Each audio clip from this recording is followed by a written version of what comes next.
Welcome to another edition of Around with Randall, your weekly podcast on making your nonprofit more effective for your community. And here is your host, the CEO and founder of Hallett Philanthropy, Randall Hallett. Thank you again for your time here on Around with Randall.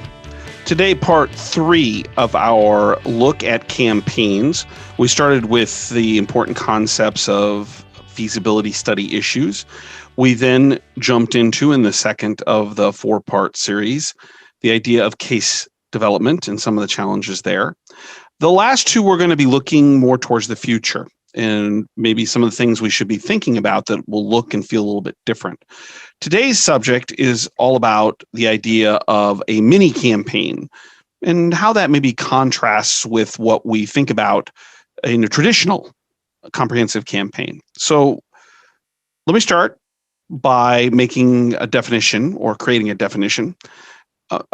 A comprehensive campaign is one I think that has traditionally been utilized around the concept that we're going to take all the needs that we have, we're going to put them into one campaign and try to create an overarching message that moves the organization forward.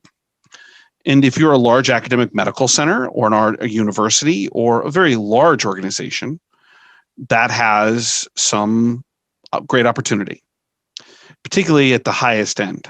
You really can capture a community's attention. That group of nonprofits, organizations has become, at least in my opinion, so small that when we look at the totality of nonprofits, that most shouldn't be thinking about that. Which leads us to this concept of what I think of, and maybe what's entitled in the industry, is a series of mini campaigns. That would be the opportunity to bring a whole lot of different needs together, maybe even at different time frames, and that they overlap so that you're raising money for many different things all at one time. And that may sound complicated. It's actually a lot easier. During the next 10 or 12 minutes, I want to talk about why I think the value of mini campaigns is so important. And in some ways, that is the tactical that we try to get to at the end of every podcast, is giving you something to take away. Well, the takeaway is, here are the reasons you probably should be thinking about this. So when we talk about mini campaigns, let me give you my 4 big areas of rationale as to why I think this is such a good idea. And I'll break them down a little bit in detail and some of the reasons why I think these are the big 4. Number 1, it energizes leadership and donors, volunteers in a way that a traditional comprehensive campaign can't. Number 2, it focuses on a positive short time frame. Number 3 is that it gives specific objectives. And number 4 is it bridges the time gaps that we sometimes have to endure. So let me unpack those a little bit. So the first one I mentioned was energizing leadership, donors, and volunteers in a different way. Comprehensive campaigns can be sometimes complicated because we've got to bring a lot of people on board with the needs of the organization. So if you're a university, you're the chancellor, you've got to have all the deans on board. If you're in healthcare and you're a larger hospital, academic medical center, you've got to get all the service lines on board. And then all of those people, the deans and the service lines, if we take those 2 larger entities, if you're a zoo, you've got to get everybody, all the departments on board. That you've then got to push down one more level and say, okay, now what are your needs? And then it goes down one more level. And what you end up with is a lot of people thinking we need money, but I'm not sure they see the enthusiasm. Take your board for an example. You have board members who probably have different passions, different things that they want to accomplish, different things that move them. If you have a comprehensive campaign, it's all being pushed under this idea of one thing that we're trying to do. That sometimes works.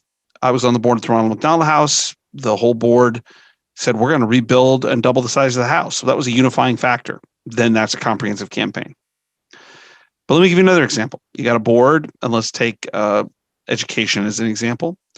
And you've got some board members that, or volunteer leaders who love law school, and some that love the medical school, and some that love the arts, and they don't see the needs of the other as that important.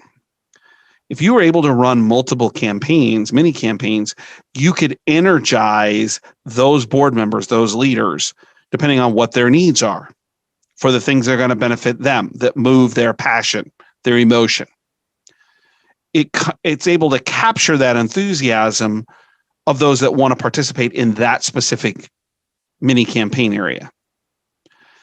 The other thing is that it reduces the idea of what I call approvals.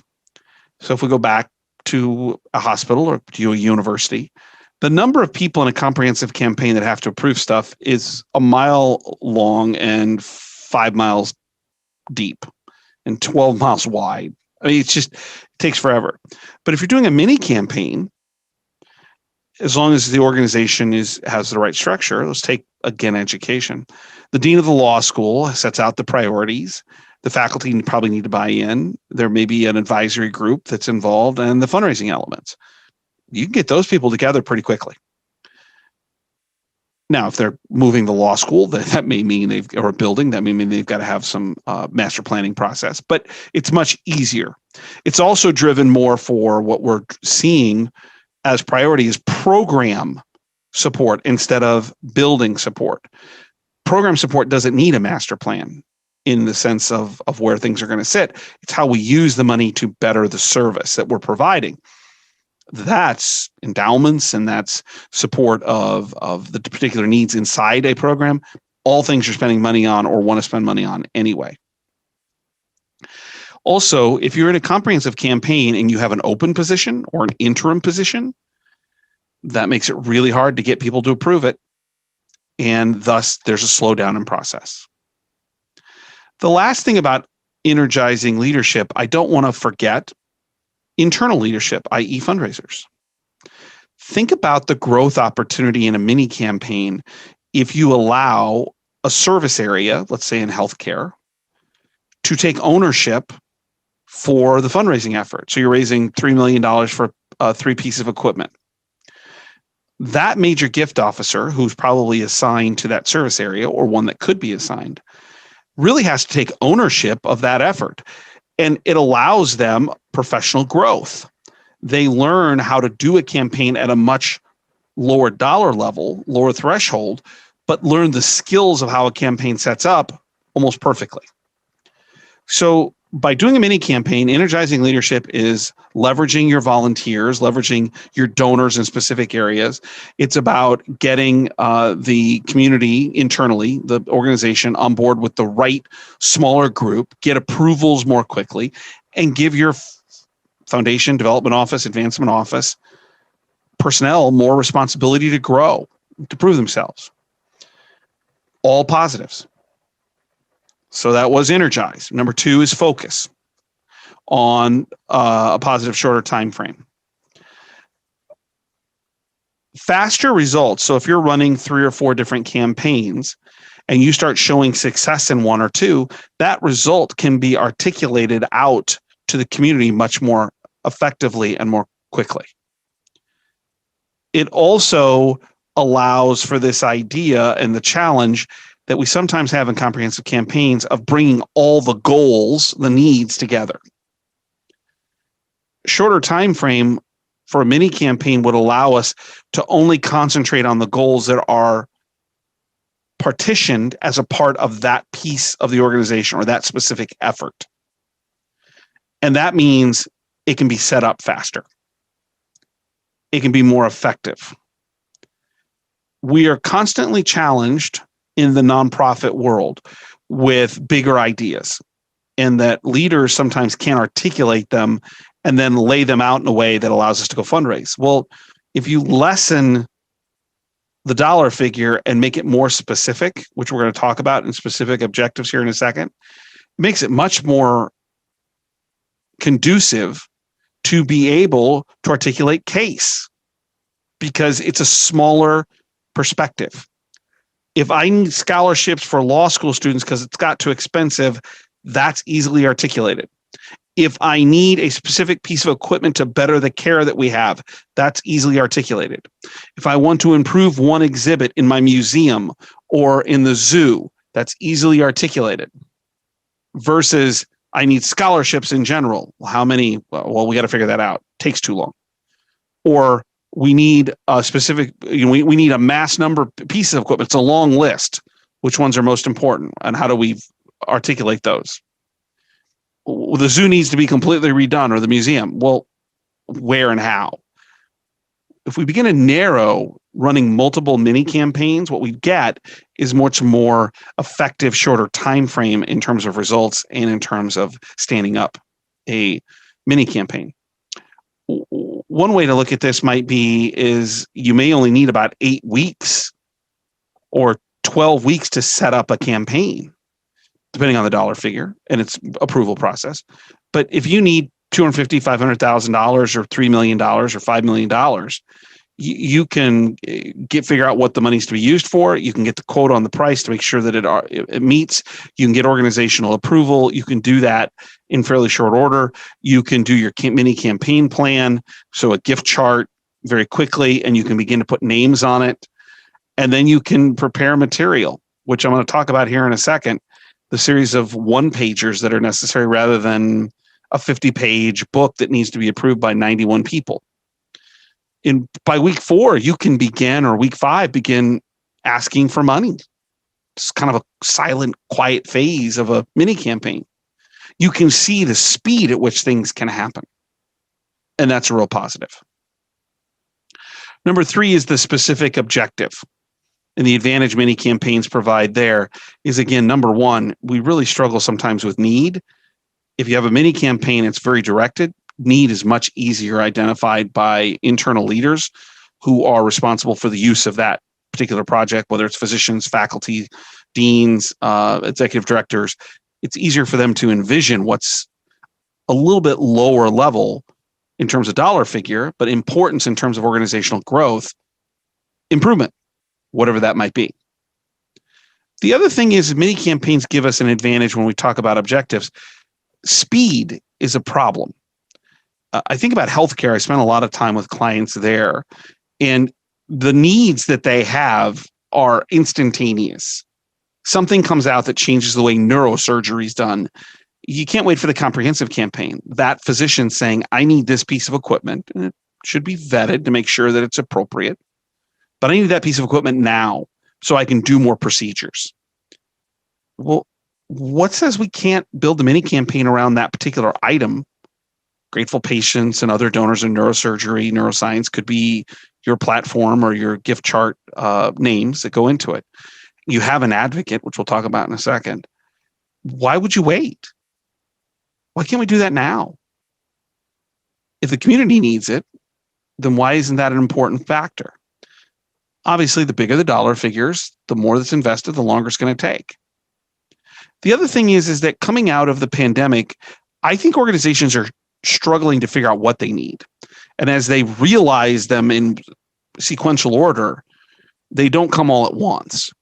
And so from a speed of change perspective, what we have in a mini campaign is the ability to be nimble and flexible. Stand something up, get it done, move on to the next. As the organization's adjusting, education's a great example. I have no idea what education is going to look like coming out of COVID. I think the idea of learning from home and online is going to take a monumental leap. I'm not smart enough to know what those needs are.